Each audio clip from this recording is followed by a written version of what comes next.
Hey there, welcome to this week's community show. On this week's show, we will begin with what's going on, news and events from Floyd and Wythe Counties. And then we'll move on to this week's sports action, highlighting sports from Floyd County, Fort Chiwell, and George Wythe High Schools. And then finally, on this week's Something to Chat About, recently I was able to sit down and chat with Howard Firetag, who is an instructor at Virginia Tech and is a professional in the tourism and hospitality market. So stay tuned, and we'll be right back after this break.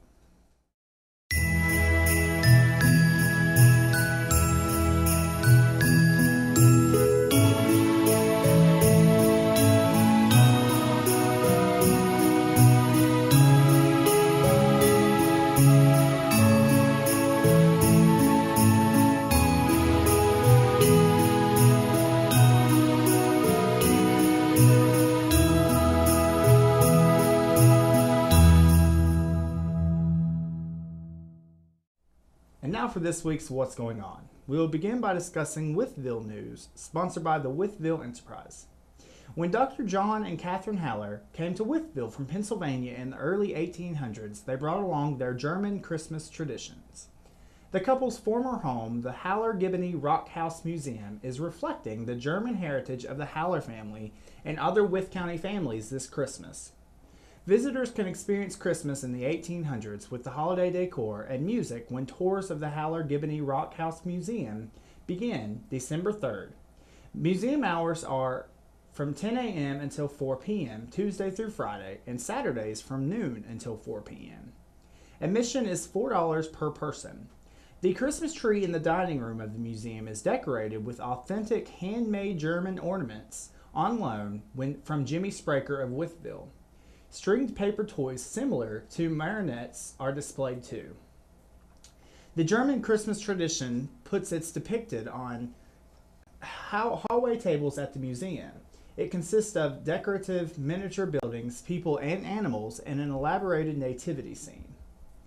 Sisters Kristen and Kimberly Kaiser are soaking as much in love and family time as they can this holiday season as they prepare for the biggest adventure of their young lives. The sisters, who live in Austinville, leave on December 14th for an 18-month mission trip for the Church of Jesus Christ of Latter-day Saints. During that time, they will have limited contact with family. Kimberly, age 19, will serve in eastern Idaho and parts of Wyoming, Montana, and Utah. Kirsten, age 21, will serve in parts of Oregon and Nevada. More than 80,000 missionaries serve missions for the church at any one time. Both sisters are graduates of Fort Chiwell High School. Kimberly graduated just this past May, and she plans to attend college after her missions trip. Kristen graduated in 2010. She has completed 3 years at Southern Virginia University. When she returns to Virginia in July of 2015, she plans to finish college and attend pharmacy school. Next, no one was hurt in a Wednesday evening blaze on Wesley Highway, but the fire damaged part of a residence. According to Rural Retreat Fire Chief Dave Evans, firefighters were called to Patricia Hardin's mobile home near Williams Orchard at 8:30 p.m. on Wednesday. Evans said that the fire started in an addition built onto the mobile home and that crews were able to extinguish it in about 5 minutes. The occupants had a fire going on in a wood stove, which sparked the blaze around the chimney, he said. Several new displays will greet visitors at this year's Festival of Lights at New River Trail State Park in Foster Falls. Included are a Santa Claus snowman and a girl with poinsettias. The Festival of Lights will illuminate the park on Friday, December 6th and Saturday, December 7th from 4 until 8 p.m. An antique tractor pulling a hay wagon, a horse-drawn wagon, and a self-propelled train will transport visitors along the route. Admission will be 10 cans of food or a new toy valued at $5 or more, or a monetary donation. The canned goods will be donated to food banks within the service area of the park, and the toys will go to Santa's Workshop, sponsored by the Wythe County Department of Social Services. Just in time for the holidays, the Wytheville Farmers Market has a new manager. Jen Odie took the reins in mid-November. The venue's Christmas market will be from 10 a.m. to 2 p.m. on Saturday, December 14th. There will be jams, jellies, baked goods, handcrafted items, local beef, winter vegetables, and more for sale. This is Odie's first time managing a market, but that doesn't mean she's not familiar with them. Odie graduated from George Wythe High School in 1994 and earned a degree in architecture from Virginia Tech. In 2000, she moved to Alaska to work for an architect there and start her own design practice. She returned to Wytheville about 2010 for her son, Oscar, age 7. In addition to her art and design practice, Odie is pursuing a graduate degree from Old Dominion in education. She hopes to teach elementary school and develop an outdoor classroom where students can learn. As the new market manager, she plans to encourage people to shop locally. She points to Abingdon and Marion as towns that support their downtowns and local shopping. For the second time this year, a nationally known meteorologist has reported from Wytheville. Tuesday morning, as a wintertime storm system plummeled into the area with rain, Dylan Dreyer reported live from the Ramada Inn's parking lot for the Today Show on NBC. In February, the Weather Channel's Mike Seidel reported from the Ramada parking lot as a snowstorm dumped more than 8 inches of snow in this area. Next, Rural Retreat Florist has a new owner. Kelly's Creations, LLC of Wytheville acquired the business around 4 weeks ago. Kelly's Creations in Wytheville has been open for 3 years and it has 3 employees. Rural Retreat Florist will feature fresh flowers, permanent botanicals, potted plants, tuxedo rentals, wedding planning, and catering. It is now offering fresh Christmas trees and wreaths. Hours of operation are from 9 a.m. to 5 p.m. Monday, Tuesday, Thursday, and Friday, and 9 a.m. to Wednesday to noon on Wednesday and Saturday. The shop is located at 101 East Baumberger Avenue, Rural Retreat, and can be reached at 686-4881. And now for this week's Floyd County news, sponsored by the Floyd Press. The Willis Fire Station made a mutual aid call assisting on a Carroll County fire call in the Dougspur area Wednesday morning, November 27th. The Willis Station responded to the fire call around 4:45 a.m. at a farmhouse near the Dougspur Deli Mart on Route 221. Firemen were at the scene for about 4.5 hours, and the house was a total loss. The fire is believed to have started near a flue. Next, Floyd County High School has won $25,000 through State Farm's Celebrate My Drive program. A check presentation was made on Monday morning in the high school cafeteria. Floyd County High School competed in the small school division and was one of the top 50 schools, which allowed them to receive the $25,000 grant. The principal agreed to be duct taped to the cafeteria wall during a day of lunches if the school finished in the top 50. The winners were determined by online voting and commitments to drive safely. Getting the community involved was key, said State Farm agent David Blevins of Floyd. The school plans to use the money to acquire a driving simulator for the driver education class, help fund the After Prom program through the SAD Club, and improve technology in the school's classrooms. Stephen Dale Branscombe, who eluded a manhunt from multiple police agencies in 2008, was sentenced to 427 months in prison on November 26th. Federal Judge Michael F. Urbanski credited Branscombe for 67 months of time already served in West Virginia for previous conditions, leaving the Floyd County native with 360 months, 30 years of time in prison. Branscombe became the object of a massive manhunt in Virginia and neighboring states in 2008 when he shot Virginia State Trooper Richard Hughes after the trooper chased him into West Virginia after trying to serve him with a warrant in Giles County. The manhunt ended in New Boston, Texas, where federal marshals captured Branscombe. The fugitive was trying to flee to Mexico at the time. This year, there will be a Floyd County community Christmas tree, thanks to the Floyd County Chamber of Commerce, the Town of Floyd, and Maple Springs Farm. The tree will arrive on Parade Day this Sunday, and a community lighting ceremony will take place on Friday, December 6th at dusk in the Warren G. Library Park in Floyd. Plans are still being made for the ceremony, but Melody Pogue, Chamber Director, says Christmas carols will be part of the event. On Monday, Circuit Judge Marcus Long heard several probation violation cases, including one for a Floyd County man who was to return to prison for 20 years. A fundraising effort is underway for Joe and Ella Reed, who lost everything in a house fire the day before Thanksgiving. If you would like to help the Reed family, you can make a donation by visiting the website www.youcaring.com/help-a-neighbor/rebuild for Reed fundraiser /111992. Next, the American Red Cross will have a blood mobile at Floyd United Methodist Church this Friday from 11 to 5.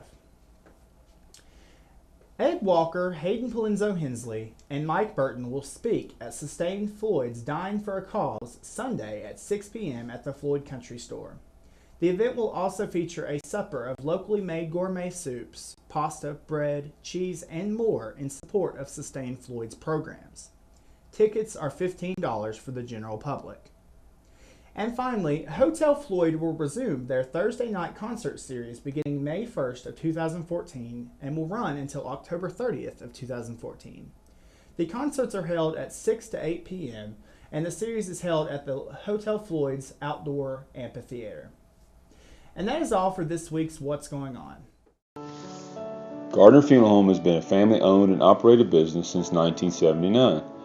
In the past 34 years, we have updated and expanded our facilities to meet the needs of the families we serve.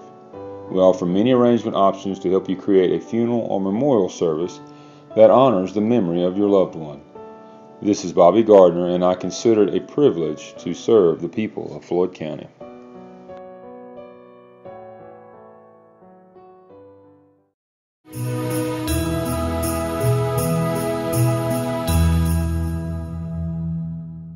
And now for this week's sports action, beginning with football. The Fort Chiwell varsity football team will be playing Essex in the 1A West semifinal game for the VHSL League on Saturday, December 7th at 1 o'clock p.m. Good luck to the Pioneer football team. And then moving on to basketball. On Friday, December 6th, both the Floyd County boys and girls varsity basketball teams will be taking on the Pulaski County Cougars in a homecoming game at the FCHS gym. Girls will be at 5:30 p.m. and boys will play at 7 o'clock p.m. And then the Floyd County girls varsity basketball team takes on William Fleming on December 10th at 7 o'clock p.m. at home. And the boys will play against Blacksburg on December 11th at 7 o'clock p.m. also at home. Both the Fort Chiwell varsity boys and girls basketball teams will tip off against George Wythe in the home gym on Friday, December 6th. The girls will play at 7 o'clock p.m. and the boys will play at 8:15 p.m. The Fort Chiwell boys varsity basketball team will then face opponent Tazewell Bulldogs on Monday, December 9th in the Fort Chiwell High School gym at 7:15 p.m. Then they will play again on Wednesday, December 11th against Marion Senior at 7:15 p.m. in the home gym. And then moving on to George Wythe. The boys and girls varsity basketball teams will take on Rural Retreat on Tuesday, December 10th, beginning at 6 o'clock p.m. for the girls and 7:15 p.m. for the boys. And then the boys will play on Wednesday, December 11th at 7:30 p.m. against Pulaski County High School at George Wythe High School. And now let's dive into swimming. The George Wythe High School swim team will participate in an invitational against Christiansburg on Saturday, December 7th at the Christiansburg Aquatic Center. And then moving on to wrestling. On Saturday, December 7th, the Wythe High School Maroons wrestling team will participate in a tournament against the Carroll County Cavaliers in Hillsville. The tournament begins at 9 o'clock a.m. And that is all for this week's sports action. Stay tuned. Up next, we'll have this week's Something to Chat About. In the nation, our agents are always there, helping make sure that when your life changes, your nationwide insurance coverage changes too. We put members first because we don't have shareholders. Join the nation where protection is personal. Nationwide is on your side.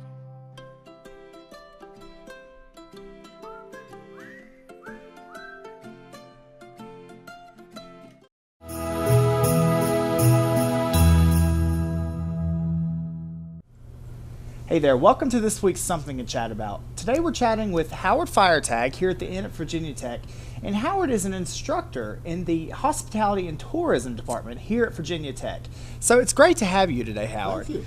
And so tell us a little bit, how did you get involved in hospitality and tourism? Wow, that's an interesting story because it was really probably a mistake to Okay. begin with. Not now, but Right. at the time.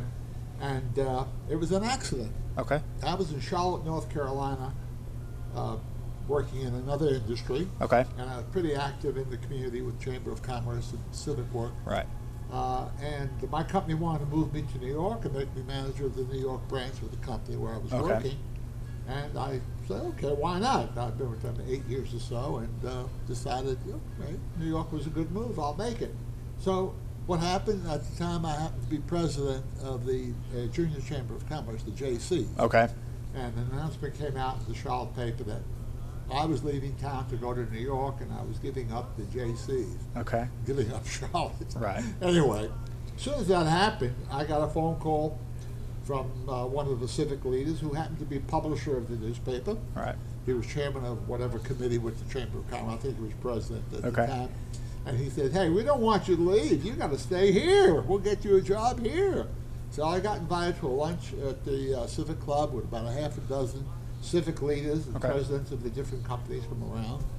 And we had a very good time. And they said, well, we'll find you a job here. And the type of business I was in at the time really didn't fit any of these other companies. Right. Unusual situation. But it's amazing the jobs I was offered, but nothing seemed right for me, and I couldn't really figure out that I could move into any position. Until I thought about the chamber was looking to hire a manager for setting up conventions, to bring conventions to the city. A convention bureau manager is what they were looking for to set it up. Right. And back then in the 60s, you'll find that most of the CVBs, the convention bureaus, convention and visitor bureaus, were started by chambers of commerce. Okay. Started in the tourism department of the chamber. So that job was open. And I said, well, I don't know anything about it. Right. But if I was going to stay in Charlotte, that could be an interesting job. I might be able to do it. Well, one thing led to another, and they talked to the guy who was running the chamber and decided to offer me the job, and they did. And I said, well, why not? I'll just stay put. So I stayed, and I was the first bureau manager for the Charlotte, North Carolina, for the CVB. And I got to tell you, I did very well at it, did very well. It didn't take but 2 years that I was there. Maybe it was a little bit more than 2 years. I got a call from Orlando, Florida, from the Chamber of Commerce, from the executive director, and they were looking to start a CVB, a Convention and Visitors Bureau. Okay. Got it? And they wanted me to come. They heard about me somehow. You know, They come down here and do what you did in Charlotte. It's funny. So I flew down, had the interview, and that's a long story about that. But no question about it. They went ahead and offered me the job, and I said okay. So I moved to Orlando before Disney. Okay. A number of years before Disney. So that's what I did. I became the CVB manager for Orlando, Florida. Right. That's how I got into the business, and from there it's one story after another until I got where I am today. But an interesting thing about this whole business of my whole career, I just was fortunate enough to be in a position where I never had to apply for a job. Okay. Every job I had through to today here is because I've been recruited. I never filled out a resume, never made an application for employment. How do you do it? Yeah, that's students who are graduating. They know the story, and they say, "Hey, we want to do that too." How do you do it, right? Yeah, that's very different than today's world. I mean, because I filled out plenty of resumes and filled out plenty of applications, and what's the biggest thing that you would say that's changed over the course of your career for today? In hospitality, you mean? Well, of course, the hospitality industry has grown and grown and grown tremendously. Right. The largest employer in the world. There are lots of jobs out there, even though people are crying and say we have unemployment. There's plenty of jobs available out there. You take a look at the daily newspaper in any city, and you see the jobs in hospitality that are available. Now, it doesn't mean they're going to be high-paying jobs, but they're learning experiences. And everyone's got to think about that. When you go to work after graduating from school or getting out of high school, whatever it might be, or even without a degree or without a graduation in high school, there are jobs out there, but it's all a learning experience. You got to start somewhere. You got to get into a job where it's laborious, perhaps, but you got to learn. Okay. But the key that people don't understand, a lot of our graduates don't understand, it's you're not really ready for a high-paying job. Right. I mean, you're not in it in any industry. You got to start somewhere and build. Right.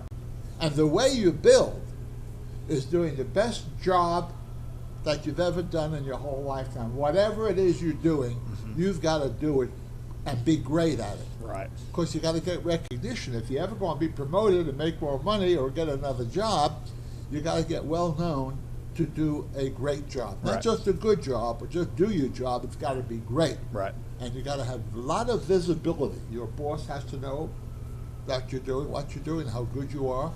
Anytime you've done something extra and good, let the boss know about it. Okay. That's one of the things. You got to be good at what you're doing to get recognition. Right. And one more thing. You got to network. Okay. You got to not be afraid to meet people. Right. I've met people on the plane. I've met them in restaurants. I've met them in restrooms. Excuse me. But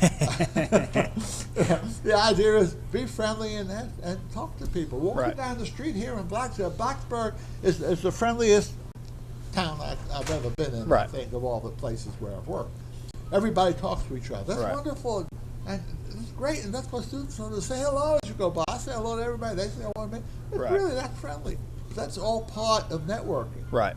And I'd say social media has probably helps marketing and networking as well. Would you think? What does? Social networking, like Facebook, LinkedIn. Yes, absolutely. The only problem I have with that is that it's overdone in some cases. Right. You know, some of these students some of my graduates and some other people in the community get so jammed up and busy on it, you forget how to talk to people. Right. And one of the key things in building sales, and my background in hospitality from the convention bureau up to here, has been in sales. Okay. All the time. And I knew this from the beginning. You know, you got to talk to people. It's got to be face to face. Yes, you could do an awful lot in social media. Right. You can make a lot of contacts, but you know what? I ask people, they tell me how many friends they've got. So you've got 800, 900 friends. How do you ever talk to them? Right. How do you get to know them? That's true. You know, so that's true. You can make the contacts and you can talk, by fingers all the time, but it's the face-to-face contact that you really need if you're going to get ahead. Right. Well, and I think, when you meet someone, a lot of times you say it's good to put a face with the name, and so I definitely agree with what you're saying. You have to do that, and some students and some of my graduates, I'm talking about graduates now because they're getting ready to graduate. Right. And they're out looking for a job. They're sending resumes all over. Right. You got to start networking. I tell the students from freshman year on up, do your networking now. Right. Meet the people in the industry. Go to the meetings. See the people. Shake the hands. Get to know them. Right. Print yourself a business card. Okay, so you're not working, but you're a student. You can have a business card and pass them out to people. I mean, what's so difficult about that? Right. But it's talking to people. And then you got to learn to talk to people on a phone. It's a little bit different than talking face to face. Yeah. But it takes practice. And you got to do a lot of it. Right. Well, and you mentioned some of your graduates. What are some of the classes that you teach here? What do you teach on? Well, I'm specializing in two areas. One is hospitality sales. Okay. And the other is meetings and convention management. Wow. And these are two of the areas where jobs are almost always available. Right. Not paying as great as being an engineer, perhaps, or a bioscientist, Right. But it's a place to start. And you'd be surprised how fast in our hospitality industry, where there's growth. Okay. We don't have to wait 2 years or 3 years. Within half a year sometimes, some of our guys in sales have moved up. I can give you some real good stories about some of our graduates that have moved up very, very rapidly in this business of hospitality sales. And it's a question of doing your job, doing it well, getting recognition for it, meeting a lot of people, making contact with other people in the industry, let them know who you are, what you're doing. Right. And let them know how successful you are. Right. Get awards. Look at my awards. See those awards? Yeah, there's plenty of I'm awards. not so smart. It's all networking. That's all. Working with people, and you get an award. Look at that. Right. Well, with the holiday seasons coming up, can you give us some good hospitality tips for the holiday season? Hospitality tips with regard to just the holidays, as far as people coming into your house, what can you do there, and then as far as just giving back, because that's a big thing. And how do you? You got a very good point there. Giving back. Let's talk about maybe making a difference. Okay. If we had everyone thinking about making a difference in their lifetime, what is it you can do in your lifetime to make a difference in somebody else's lifetime, maybe through a career. You know the starfish story. No. Oh my goodness, everybody knows it, no? Thousands of starfish all over the beach. Let's say where I'm raised in New York, Brooklyn, Coney Island. Right, We have right. a lot of starfish. And what happens, why I don't know, but they get on land and they die because they got to live in the sea. Right. So sometimes you'll see thousands of them on the beach. One day a man's walking along the beach and he sees all these starfish, and then he sees this guy over there throwing starfish in the water. Uh-huh. And he says to the guy, he says, what's going on here? What's the purpose? What are you doing that for? You got all these dead starfish here, you pick up one and throw it back. What kind of difference does that make? Right. The guy picked up a starfish, threw it in the water, and said, it made a difference to that one. Wow. Now, that's the starfish story. That's great. And when people, the idea is, what is it you have done? And it doesn't have to be you got to do something every day to make a difference. Right. Make a difference with one person at a time. Like in our classroom. All right, so I've got 50 students, maybe 45 students in the classroom. Hopefully I can make a difference with all of them. Right. But I know I'm not. But if I can just make a difference with one student and help him with a career and help him with a lifetime of good living and doing good things, then it makes me feel good that I've made a difference. Right. That's great. And, you talk about making a difference. That's something that I definitely think is important. But do you have any articles or, stories that you have published that, people can have access to? Oh, wow. I'm glad you asked that. Okay. And this is for free, anyway. Well, I've been writing with Hotel Management Magazine. Now, Okay. Are you ready? My first article that I wrote and got paid for was in January 1980. Okay. This makes 33 years writing for one. Wow. That's Wow. a monthly column, so that's 12 a year, a monthly column, and it's called The Sales Clinic. Okay. Isn't that great? The That's Sales awesome. Clinic. And all through the years, I've been writing this column with different ideas for people who are involved in the business of selling, some tips on how to do a better job for your Right. company, for yourself, for the people in general. Tips, and that's what it is called, The Sales Clinic. Okay. Now, in addition to that, for years I've been writing for two other magazines. One was a travel agent magazine, Okay. Tips for Travel Agents on how to do more business.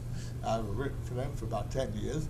And Corporate Meetings and Incentives is another magazine which is designed for meeting planners. Okay. So I had articles on meeting planners, how to do a better job Right. in putting meetings together. Right. See. Now, the one I'm still, and of course I stopped writing for those and just concentrate on the one. And that's available online. Okay. I'll just tell you what it is right now. Okay. It's hotelmanagement.net. Okay. That's it. Okay. And put my name in, fire tag in the search column. Okay. Put in Sales Clinic, and my articles, the recent articles, will pop up. Okay. Now, in addition to that, I have a blog. Okay. Right. The blog is Howard Says. Okay. .blogspot.com. Okay. And I have lots of stuff on there, worksheets, tips for selling, and all my articles are on there, Right. coded by searching for a word, come up with a word like customer service, and bingo, the articles about customer service will Right. pop up. It's a lot of fun doing that, and I enjoy doing it. Been doing it so long because it's a source of revenue for me too. Right. So that helps. Well, I appreciate But these you articles mentioning are those. free, Yeah. The one I just mentioned. Okay. You just go get them. Okay. Great. Well. I got one. I got to tell you, I got one Okay. from Birmingham yesterday. Okay. An email from Birmingham. I thought it was Birmingham, Alabama? No, it was Birmingham, England. Oh, wow. Wow. So and I've got several notes from other countries now and then asking for copies of articles. Okay. So it's interesting to do that. That's great. It's amazing, when you put stuff on the internet, it's open to everyone. The World Wide Web. Well, that's one of the things that's new now that wasn't around 10 years Right, ago. right. And one other thing I might mention about the difference today and Yeah. yesterday, I've been out on the road for many years doing workshops for hotel groups, convention bureau groups, business groups on how to do a better job of selling and marketing, Right. customer relations, lots of subjects like that, face to face. Right. And that's one of the things I wanted to mention to you that is really lacking today. Okay. those face-to-face meetings, I'm not talking mine, I'm talking about any of them all around the country, Right. have really fallen off, where people are now getting online. And then the internet has done so much Right. for people to get all this kind of information for free without signing up to take a course Right. face-to-face. Right. So between the internet articles on all the websites almost, and then you've got lessons and classes with webinars, right? So meetings to go and things like Right. that. So that's cut back on the face-to-face meetings. Now, how long that's going to last, I don't know. I have a very strong feeling that in a short period of time, we're going to see meetings come back to life. Okay. I mean, face-to-face meetings, you'll see more about that. There's something missing if you don't get that face-to-face contact, Right. as I mentioned earlier in Right. our interview. You need that face-to-face stuff. Right. Well, that's great. Well, that's all the time we have for today, but I appreciate you coming on the show and speaking with us. And I look forward to working with you in the future, I'm sure. I'm glad to help where I can. Yeah. I like to talk, you know. Thank you. So stay tuned, and we'll be right back after this break. Thank you for watching this week's show. Don't forget about Citizens Santa Calls, which is a direct line to the North Pole. You or your kid may call and leave a message for Santa. And if you would like, Santa will return the call. Call it for Floyd, 745-N-POLE, 6765, or for Fort Chiwell, 276-625-N-POLE, 6765. And stay tuned for next week's show, as we will have a very special guest that you all may recognize, and we will have a very special announcement from Citizens with a great new service that is being offered in your area. Thank you.